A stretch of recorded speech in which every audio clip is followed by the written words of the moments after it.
My name is Willa Hastings, and I'm 33 years old. 6 months ago, I sat in a lawyer's office and watched my parents hand my sister everything, the house, the business, the trust fund, while I got nothing. You've always been difficult, Willa, my mother said, her voice cold and final. My sister smiled. The lawyer said nothing. I stood up, looked at Camille, and walked out without a word. Last week, my phone lit up with 52 missed calls. When I finally answered, my mother was sobbing. The FBI just showed up at Camille's door, she cried. They're saying something about embezzlement and money laundering. Willa, what did she do with the money? I hadn't touched a single dollar. But my sister, the one who got everything, had made choices that were about to cost her more than she ever imagined. Before I tell you how we got here, please take a moment to like and subscribe, but only if you genuinely enjoy this story. And I'd love to know, where are you watching from and what time is it there? Leave a comment below. Let me take you back to where it all began. Growing up, I was always the outsider in my own family. Camille was 4 years older, and from the time I could remember, she was the sun everyone orbited around. When she graduated high school, my parents threw a party with 100 guests. When I graduated with honors 4 years later, we went to dinner at a chain restaurant, just the four of us. When Camille decided to stay home and help with the family business, my father's small furniture-making company, my parents bought her a new car and helped her rent a beautiful apartment downtown. When I announced I'd been accepted to Willamette University for accounting, my mother sighed and said, "We can't help with tuition, Willa. You understand." I understood. I took out student loans, worked 2 jobs, and graduated with a 3.8 GPA. My parents didn't come to my graduation. "We can't leave the business for a whole weekend," my mother explained over the phone. "Camille can't manage everything alone."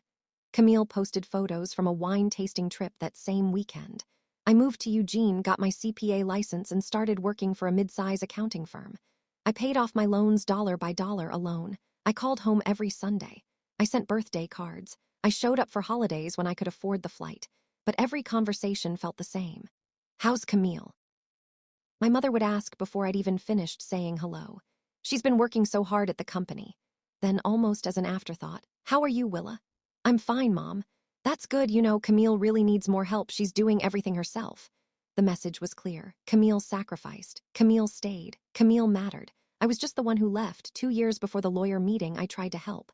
My mother called, frantic about tax filing deadlines. "Willa, you're an accountant. Can you look at our books? We're so behind." I flew home that weekend, spending my own money on the ticket. I sat at the kitchen table with spreadsheets and receipts scattered everywhere. That's when I noticed something odd. Several large cash withdrawals over the past year, totaling nearly $85,000. No documentation, no invoices, just miscellaneous expenses scribbled in Camille's handwriting. I found my mother in the living room. "Mom, I need to ask about these withdrawals." "Where did this money go?" Her face hardened. "That's company business, Willa." "I know, but if the IRS audits you, they'll want documentation. You need clear records of—" Camille walked in, arms crossed. "Are you seriously going through our private finances?" "Mom asked me to help with taxes." "Helping with taxes doesn't mean interrogating us," Camille snapped. "You don't work here, Willa. You don't get to tell us how to run things." I kept my voice calm. "I'm just saying, if the IRS asks, you need to show where that 85,000 came from. It's a legal requirement." My mother stood up. "This is exactly why we don't ask you for help anymore, Willa. You always find problems. You always make everything complicated." "I'm trying to protect you." "We don't need your lectures," Camille interrupted. "We've been running this business for 20 years. I think we know what we're doing." I closed the laptop. "Okay, I was just trying to help." My mother's voice softened slightly, but her words still stung. "You mean well, Willa, but you're always so paranoid. Everything's fine." I flew back to Eugene the next morning. I never brought it up again. The email came on a Tuesday morning in March. Subject: family meeting, your attendance required. From Nathaniel Voss, attorney at law. "Dear Willa, your parents have requested a family meeting to discuss important estate matters. Your presence is required on Friday, March 15th at 10 a.m. at my office in Ashland. Please confirm your attendance." I stared at the screen. Estate matters. My father was 66 and healthy. My mother was 63 and ran 3 miles every morning. Why were we suddenly discussing estates? I texted Camille. "Do you know what this meeting is about?" 3 hours passed. No response. I called my mother that evening. "Mom, I got an email from a lawyer. What's going on? Is someone sick?" "No one's sick," she said briskly. We just need to discuss some family business. Can you make it Friday? I'll have to take off work. Can you tell me what? Friday at 10, Willa, don't be late. She hung up.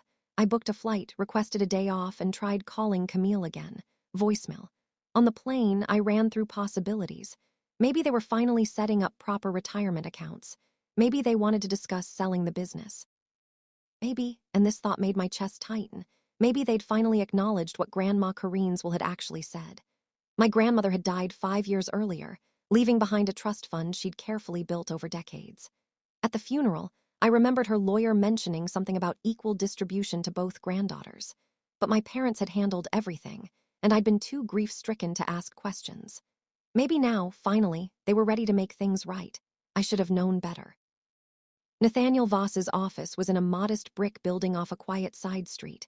I arrived 10 minutes early, my hands cold despite the mild spring weather.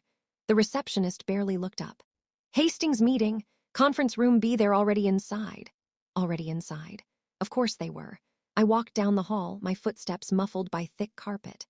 Through the glass panel, I could see them, my parents and Camille, sitting around a polished wooden table, laughing at something the lawyer had said. Coffee cups in front of them, a stack of documents in the center. No one had waited for me. I opened the door. 4 heads turned. Willa, you made it, my father said. Not good to see you. Not thanks for coming, just a statement of fact. Hi, Dad, Mom, Camille. My mother nodded. Camille gave me a small smile that didn't reach her eyes. Nathaniel Voss stood, extending his hand. Ms. Hastings, please have a seat. He gestured to the chair farthest from everyone else at the opposite end of the table. I sat down. In front of my parents and Camille were neat folders, clearly prepared in advance. In front of my seat, nothing, just empty table. Would you like coffee? The lawyer asked. No, thank you. He settled back into his chair, adjusting his reading glasses. My mother and Camille exchanged a glance I couldn't quite read. My father looked down at his folder, silent as always. The room felt cold despite the heating vent humming overhead. I felt like I was sitting in a courtroom where the verdict had already been decided. I just didn't know what I'd been convicted of yet. Nathaniel Voss cleared his throat and opened the top folder. Thank you all for coming. We're here today to finalize the distribution of family assets, as requested by Gerald and Diane Hastings. He glanced at my parents, who nodded. My stomach tightened. Let's begin, he continued, reading from the document. The family residence located at 312 Birchgate Lane, valued at approximately $1.35 million, will be transferred to Camille Hastings. I blinked. That was the house I grew up in. The house where Grandma Corrine had lived with us before she passed. The business, Hastings Custom Furniture, including all assets, inventory, and client contracts, will also be transferred to Camille Hastings. Camille reached for her coffee, her expression carefully neutral. Additionally, the family trust fund, currently valued at $900,000, will be placed under Camille's sole management and ownership. The room felt like it was tilting. I gripped the edge of the table. Voss turned the page. And for Willa Hastings, he paused. Scanning the document, no assets have been designated at this time. The silence was deafening. I found my voice, though it came out smaller than I intended. I'm sorry, what? My mother spoke before the lawyer could respond. Willa, we've discussed this carefully as a family. This is what makes the most sense. I wasn't. Camille has been here, my father said quietly, still not meeting my eyes. She's helped with the business. She's been present. And I haven't.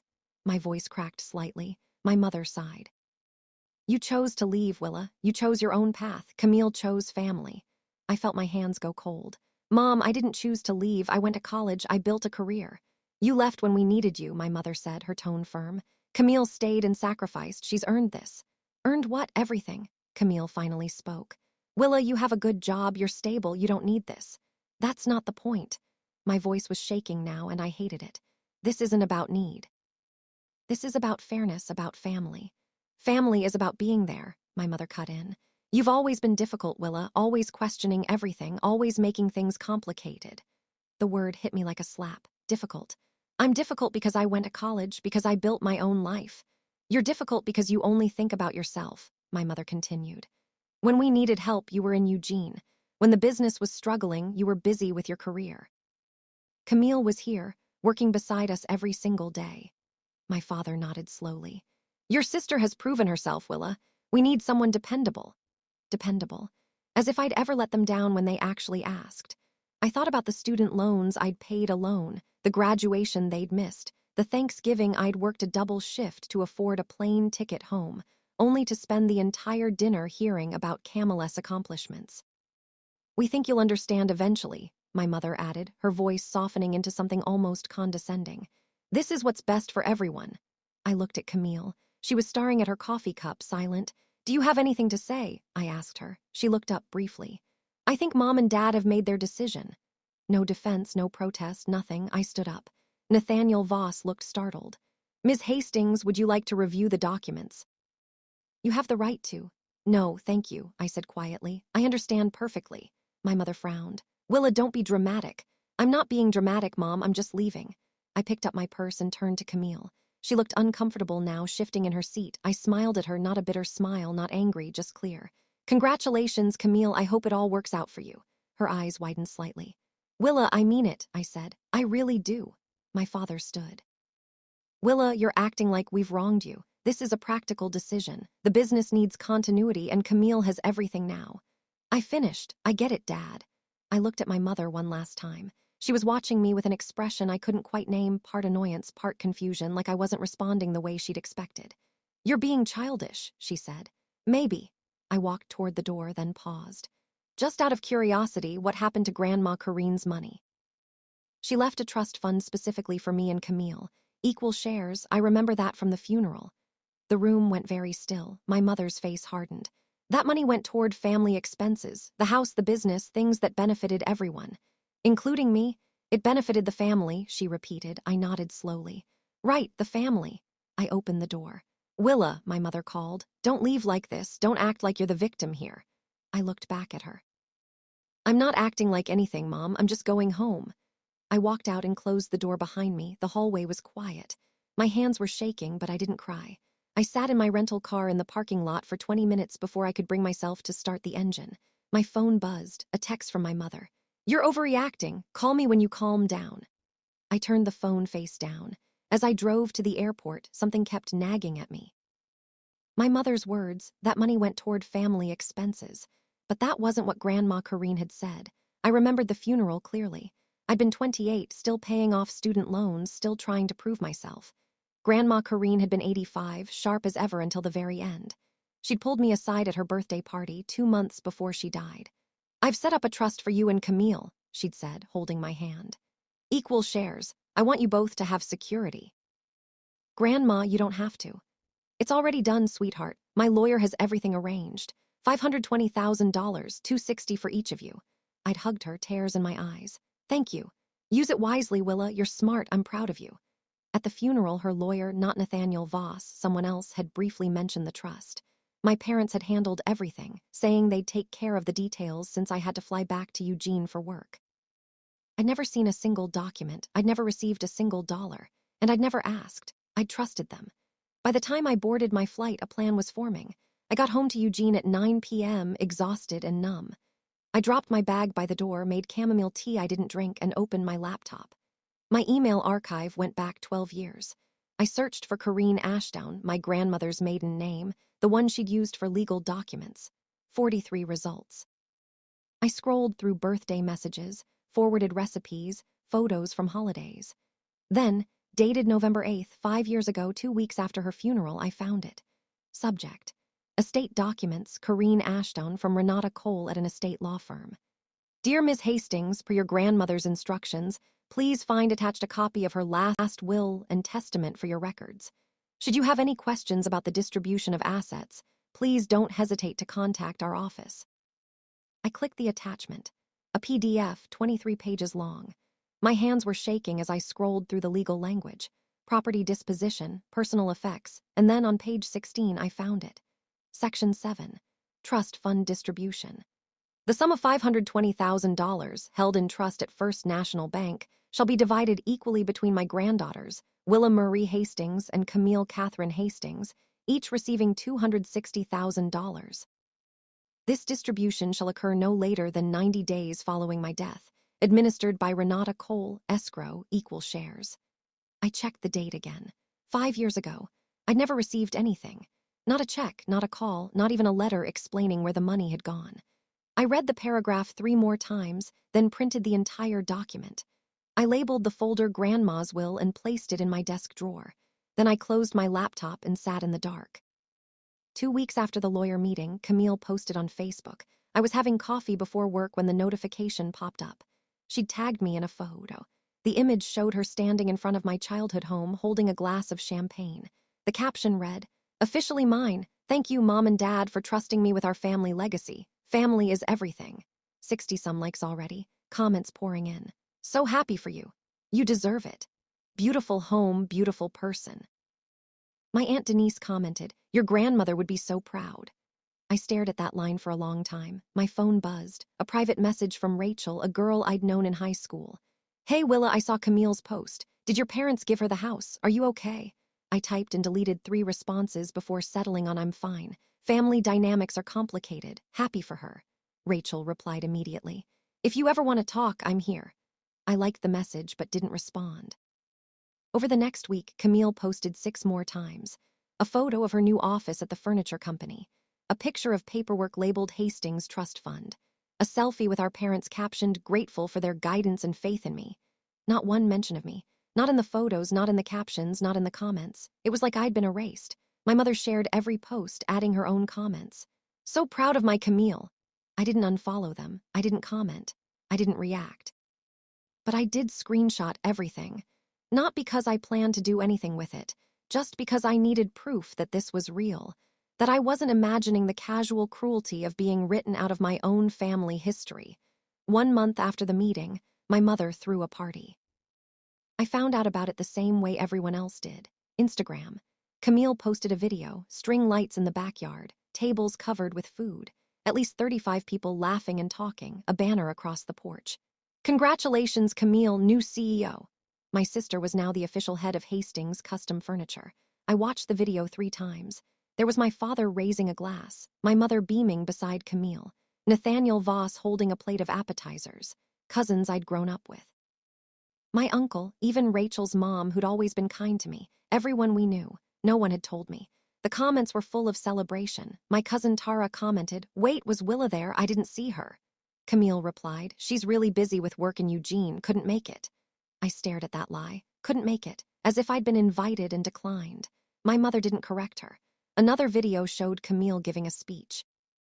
"I couldn't have done this without my parents' support," she said, her voice thick with emotion. "They believed in me when I needed it most. This business is our family's legacy, and I promise to honor that every single day." Applause erupted. My father hugged her, tears in his eyes. I sat on my couch in Eugene, watching my family celebrate the official exclusion of me from their lives. My phone stayed silent all night. No text, no call, no "wish you could be here." 3 months after the lawyer meeting, Camille called me. It was a Tuesday morning. I was reviewing a client's quarterly reports when her name lit up my screen. We hadn't spoken since I'd walked out of Voss's office. I almost didn't answer. "Hello. Willa, hi, it's Camille." "I know." A pause. "How are you?" "I'm fine. What do you need?" She laughed awkwardly. "Straight to the point, huh? Look, I need to ask you something. It's kind of urgent." I waited. "The house needs a new roof." "The inspector says it can't wait. There's water damage. I need to borrow $15,000. I blinked. "You need to borrow $15,000 from me. Just temporarily, I'll pay you back in 3 months. Camille, you have a trust fund worth $900,000. Silence. "Camille, the money's it's tied up right now. I made some investments, really good ones, but they're not liquid at the moment." "What kind of investments?" "That's not really your concern, Willa." My jaw tightened. "You're asking to borrow $15,000 but won't tell me why you can't access your own money." "I'm asking because you're my sister and I need help." Her voice had an edge now. "The roof is leaking. Do you want Mom and Dad's house to fall apart?" "Mom and Dad's house? I thought it was your house now." "You know what I mean." I took a breath. "Camille, I don't have $15,000 to lend you." "Yes, you do. You're an accountant. You make good money." "I also have student loans, rent, and my own expenses." "You've always been selfish, Willa, you know that?" The line was so familiar it almost made me laugh. "I'll remember you said that," I told her. "Good luck with the roof." I hung up. 4 months after the lawyer meeting, I got a call from a number I didn't recognize. "Is this Willa Hastings?" "Yes, who's calling?" "My name is Renata Cole. I'm an estate attorney. I represent the Corrine Ashdown estate." I sat up straighter. Grandma Corrine's lawyer. I'm calling because we're conducting an audit of asset distribution following Mrs. Ashdown's death. According to our records, you were designated to receive $260,000 from her trust fund.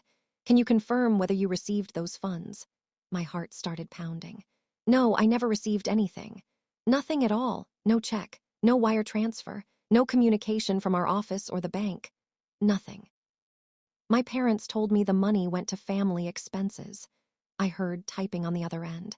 Ms. Hastings, according to the trust documents, that money was specifically designated for you and your sister individually.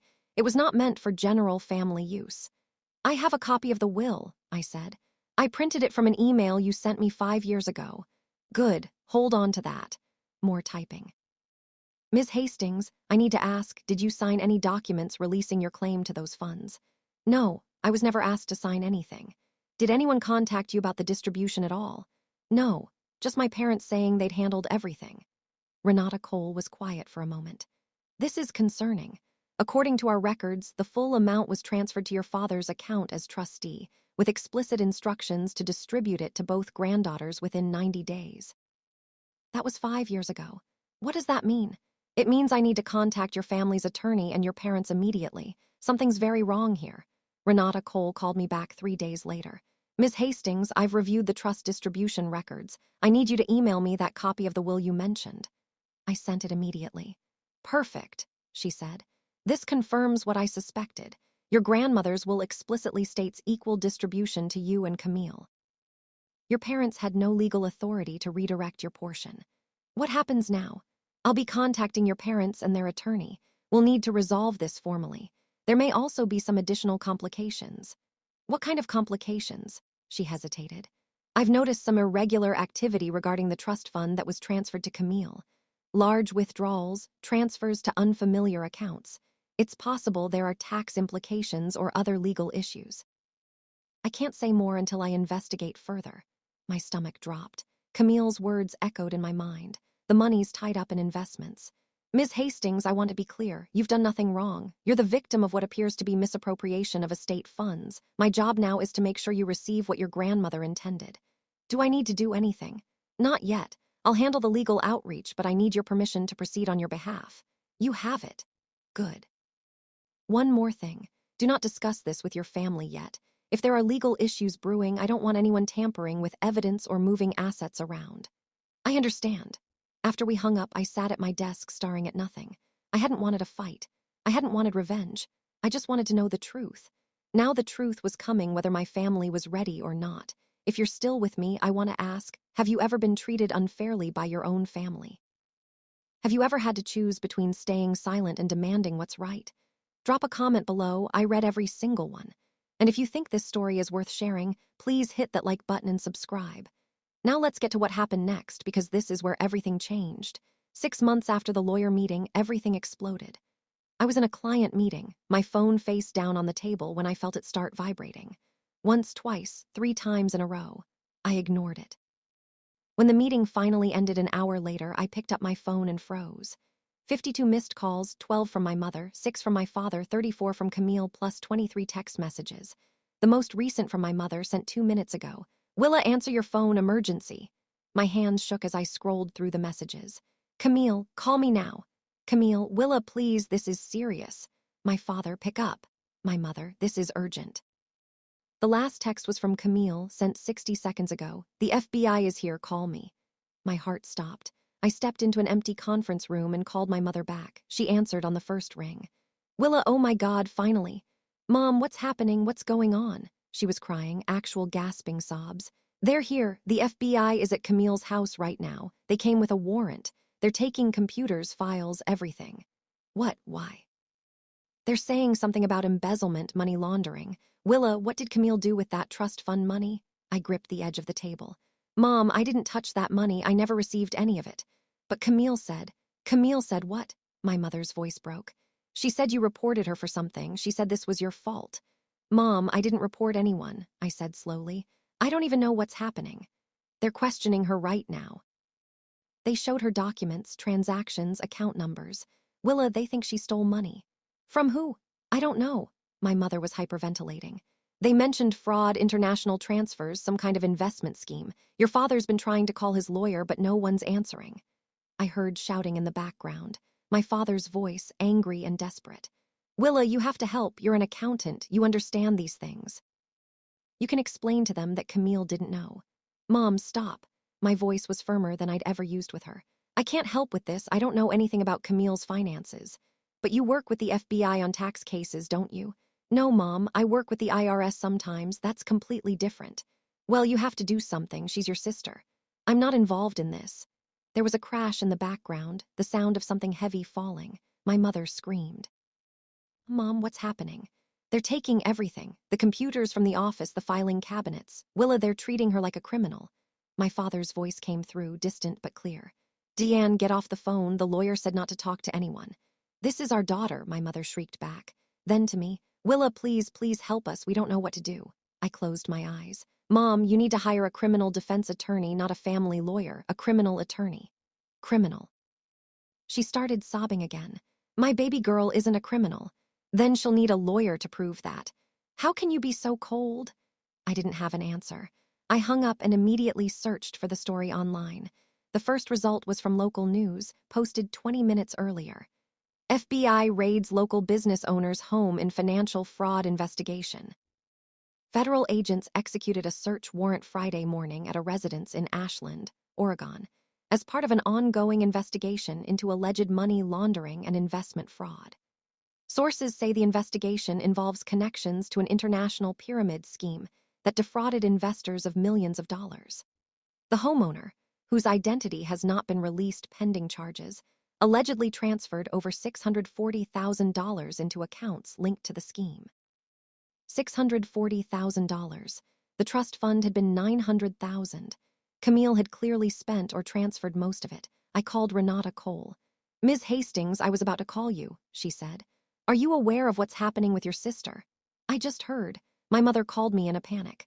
I want to assure you, you're not implicated in any way. The FBI contacted me yesterday to verify your portion of the trust.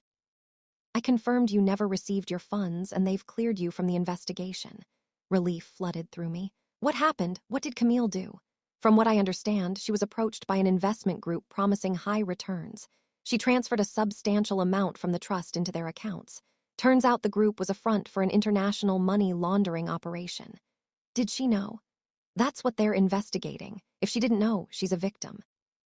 If she ignored warning signs or helped facilitate transfers, she could face charges. I thought about Camille's evasiveness when she'd asked to borrow money. The money's tied up. How bad is this? I asked. Very. That night Camille called me. Her voice was raw, like she'd been crying for hours. Willa, please, I need your help. Camille, I didn't know, okay? I didn't know it was fake. This guy, he was so professional. He had documents, references, everything looked legitimate. What guy? His name was Derek Mallory. He said he ran a venture capital fund. He showed me portfolios of successful investments. He said I could double my money in 2 years. I closed my eyes. Did you verify any of it? He had a website, an office, other investors. Did you check with the SEC? Did you talk to a financial advisor? Silence. Camille, you moved $640,000 without doing due diligence. I trusted him, she shouted. Then softer. I thought I was being smart. I thought I was growing the family wealth. That wasn't family wealth. Half of it was mine. I was going to tell you. After it doubled, I was going to give you your share and more. That's not how this works. She started crying again. They're saying I could go to prison, Willa. The FBI agent said if I helped them, if I cooperated, I might avoid charges, but I need a lawyer, and lawyers are expensive, and You have $900,000. I don't, it's gone. It's all in Derek's accounts, and they're frozen now, and I can't access anything. What about the house, the business? We need to sell them to pay for the lawyer. Her voice cracked. Willa, you're an accountant. You understand this stuff. Can you come here? Can you explain to the FBI that I didn't know, that I'm not a criminal? Camille, I can't do that. Why not? You're my sister. Because I don't know if you're telling the truth. The line went silent. My father called the next morning. Willa, we need to talk about what you're going to tell the FBI. I'm not telling them anything, Dad. I'm not involved. You could help. You could vouch for Camille's character. Dad, character references don't matter in fraud investigations. They care about evidence. Then help us find evidence. Go through the documents. You're trained for this. I'm an accountant, not a criminal defense investigator. His voice hardened. Why are you being so stubborn? I'm not being stubborn, I'm protecting myself. From what? From your own family. From legal liability. I kept my voice calm. Dad, if I get involved and say the wrong thing, I could be called as a witness. I could be subpoenaed. This is serious. Your sister is facing prison. I know, and I'm sorry, but 2 years ago, I warned you about the financial irregularities in the business. I told you something was off. Do you remember what Mom said? Silence. She said I was paranoid. She said I was making things complicated. You all shut me down. That was different. It wasn't different, Dad. You didn't want to hear it then, and now you want my help. After you gave Camille everything and left me with nothing. We gave her responsibility. That's not the same as... You gave her my inheritance, Dad. Grandma Kareen's money was supposed to be split equally. You let Camille take it all and use it however she wanted. Now it's gone and you're surprised. We thought we were doing the right thing. For who? He didn't answer. I'm sorry this is happening, I said quietly. I really am, but I can't fix it. Camille made her choices. Now she has to face the consequences. My father's voice was cold. You've become very hard, Willa. No, Dad, I've become honest. He hung up. That evening, I sat down and wrote an email. I wrote it carefully, choosing every word with precision. This wasn't about anger. It was about clarity. To Gerald Hastings, Diane Hastings, Camille Hastings. Subject: my position. Mom, Dad, and Camille, I want to be very clear about my role in the current situation. I am not involved in any way with Camille's financial decisions or the investigation surrounding them. I have not reported anyone to any authorities. I have simply provided truthful information to estate lawyers about my grandmother's will when they contacted me. I understand this is an incredibly difficult time for all of you. I am genuinely sorry that Camille's facing legal trouble. I don't wish harm on anyone in this family. However, I cannot and will not involve myself in this case. I am not qualified to help with criminal defense matters, and doing so would put me at legal risk. 2 years ago, I tried to warn you about financial irregularities. I was dismissed. I tried to be part of this family's decisions. I was excluded. I am not trying to punish anyone now. I am simply protecting myself and respecting the boundaries you set when you decided I wasn't part of the family's future. I hope you find a good attorney. I hope Camille cooperates with the investigation. I hope this resolves as fairly as possible, but I will not be participating. I wish you all the best. Willa. I read it 3 times, then hit send. My mother replied within 5 minutes. You're heartless. My father didn't reply at all. Camille wrote, I'll never forgive you for this. I closed my laptop and didn't respond to any of them. 2 months later, the news broke publicly. Local business owner charged in connection to investment fraud scheme. Camille Hastings, 37, of Ashland, has been charged with 1 count of participation in a fraudulent financial scheme. Prosecutors allege Hastings transferred over $640,000 into accounts linked to an international money laundering operation. Hastings's attorney maintains she was a victim of the scheme and cooperated fully with investigators. As part of a plea agreement, Hastings will avoid jail time but must pay $215,000 in fines and complete 480 hours of community service. She will also be prohibited from managing investment accounts for 5 years. Hastings's family business, Hastings Custom Furniture, and her personal residence have been listed for sale to cover legal fees and restitution costs. I read the article 3 times. No prison. That was something. But Camille's life as she knew it was over. The business my father had built over 30 years, gone. The house I grew up in, gone. The trust fund Grandma Kareen had carefully saved, gone. And the family's reputation in our small community, destroyed. I searched Facebook and found that Camille had deleted her account. My mother's profile was still up but set to private. The congratulatory posts from the party were gone. My inbox had 1 new message from my Aunt Denise. I always knew something was off. I'm sorry you got cut out, Willa. You deserved better. I didn't reply. I wasn't celebrating. I felt no satisfaction, no vindication, just a deep, aching sadness that it had come to this. My family had made their choices. They decided I wasn't worth including, wasn't worth trusting, wasn't worth an equal share. Now they were paying the price for those choices. But so was I, because even though I'd been right, I'd still lost my family. 3 weeks after Camille's sentencing, Renata Cole called again. Ms. Hastings, I have good news. The court has approved the redistribution of your grandmother's estate according to the original will. My heart skipped. What does that mean? It means you'll receive your designated portion, $260,000. Unfortunately, because Camille spent a significant amount before the FBI froze the accounts, we can only recover half of the original trust. But your half is intact. $260,000. Money I should have received 5 years ago. Money that could have paid off my student loans, helped me buy a home, given me security. There's one more thing, Renata said. You have the legal right to sue your parents and Camille for the full amount, plus interest and damages. Given the circumstances, you'd likely win. I stared out my apartment window at the Eugene skyline. How long would that take? I asked. 2 to 3 years, maybe longer if they contest it. And how much would I actually recover? Hard to say. They're selling assets now to cover Camille's fines and legal fees. There may not be much left. I thought about it for exactly 10 seconds. I don't want to sue, I said. Ms. Hastings, you're entitled. I know, but I don't want to spend the next 3 years fighting them in court. I just want what Grandma Corrine meant for me to have, the $260,000. That's enough. Renata was quiet for a moment. You're sure? I'm sure. All right, I'll process the paperwork. You should receive the funds within 30 days. Thank you, Ms. Cole, for everything. You're welcome, Willa. Your grandmother would be proud of how you handled this. Money arrived in my account on a Thursday morning in October. I sat at my kitchen table, staring at the number on my screen. $260,000. I waited for something. Relief, joy, vindication. Instead, I just felt tired. My phone buzzed. A text from my mother, the first message in 2 months. I see you got the money. I hope you're happy now. Not I'm sorry. Not we were wrong. Not we should have treated you fairly from the start. Just accusation, just bitterness. I didn't respond. Camille never contacted me at all. My father sent a single text 3 days later. Your mother is very hurt. I hope you know that. Again, I didn't reply, but my cousin Tara reached out. Hey, Willa, I heard what happened. I always thought it was unfair how they treated you. I'm glad you got what Grandma left you. You deserved it. That message made me cry more than anything else had in months. A week later, Rachel, the friend from high school, texted. I don't know the whole story, but I know your family hasn't been fair to you for years. I'm proud of you for standing up for yourself. That takes guts. I realized something then. The people who truly cared about me, who saw me clearly, had been on the sidelines all along. They'd witnessed the casual cruelty, the dismissiveness, the way I was always made to feel like I wasn't enough. And now they were telling me what my parents never would.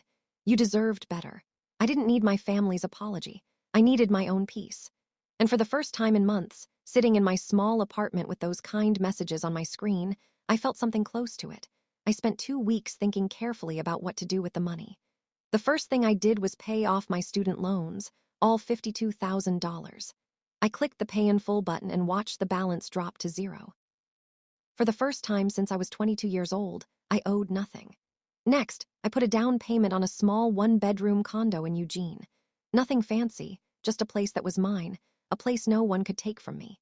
Then I did something that felt right in a way I couldn't fully explain. I contacted Willamette University and set up a scholarship fund in my grandmother's name, the Corrine Ashton Scholarship for first-generation college students. $55,000. Enough to provide $5,500 annually to 10 students who, like me, were doing it alone. Students whose families couldn't or wouldn't help. Students who needed someone to believe in them. The rest, about $100,000, I put into savings. Not for anything specific, just for security, for breathing room. For the future. I didn't buy a new car. I didn't go on an extravagant vacation. I didn't post about it on social media. Instead, I sat at my new kitchen table in my new condo, drinking tea and looking out at the city, and I felt something I hadn't felt in a very long time. Freedom. That night, I wrote a letter I never sent. Dear Grandma Corrine, thank you for believing in me. Thank you for seeing me as someone worthy of investment, even when my own parents didn't. I'm using your gift wisely, not just for myself, but to help others the way you helped me. I miss you. I love you. And I promise to make you proud. Willa. I folded the letter and put it in a drawer. 6 months after I moved into my condo, I sat by the window on a Saturday morning and thought about that day in the lawyer's office. The day my parents had handed my sister everything and called me difficult. The day I'd smiled and walked away. I used to think that moment was my lowest point, the ultimate rejection. But now I understood it was actually the beginning of my freedom. Because walking away from that table meant I stopped waiting for them to see my worth. I stopped trying to earn their approval. I stopped shrinking myself to fit into a family that had no space for me. Had I wanted things to be different? Of course.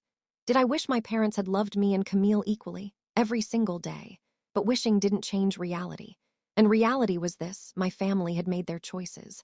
They'd decided long ago who mattered and who didn't. That wasn't my fault. It wasn't my responsibility to fix. And it certainly wasn't my job to set myself on fire to keep them warm when they'd never once offered me a match. Some people might think I should have helped Camille when she got in trouble. That family means showing up no matter what. But I'd learned something important. Love without respect isn't love. It's exploitation. And boundaries aren't cruelty. They're self-preservation. I didn't win, not really. I didn't get my family back. I didn't get an apology. I didn't get validation, but I got something better. I got myself back. The version of me who knows her value doesn't come from other people's approval. The version who can sit in a quiet room and feel at peace. That's not winning in the way movies show it. But it's the only win that actually matters. If there's one thing I want you to take from my story, it's this. Boundaries are not mean. They're not selfish. They're not evidence that you don't love someone. Boundaries are the way you teach people how to treat you. For years, I accepted being treated as less than because I thought that's what family required. I thought if I just kept showing up, kept being patient, kept proving myself, eventually they'd see me. But people who don't want to see you never will. And that's not your failure. It's theirs. I learned that loving someone doesn't mean accepting their mistreatment. It doesn't mean sacrificing your dignity to maintain a relationship. It doesn't mean setting yourself on fire to keep them warm. Sometimes the most loving thing you can do for them and for yourself is to step back and let them face the natural consequences of their choices. I didn't report my sister. I didn't sabotage my family. I didn't seek revenge. I just stopped protecting them from themselves. And when the truth came out, when Camille's choices caught up with her, when my parents' favoritism left them with nothing, I didn't celebrate. But I also didn't rush in to fix it, because fixing it would have required me to betray myself again. And I was done doing that. Boundaries aren't walls, they're doors. You decide who gets to walk through. You decide what behavior you'll accept and what you won't. You decide when enough is enough. And if people call you difficult for having standards, let them. Their opinion of you isn't your responsibility. Your peace is. I chose peace. And for the first time in my life, I didn't feel guilty about it. Last month, something unexpected happened. I was making coffee on a Sunday morning when I got an email. The sender, Camille Hastings. Subject line, no subject. I stared at it for a long time.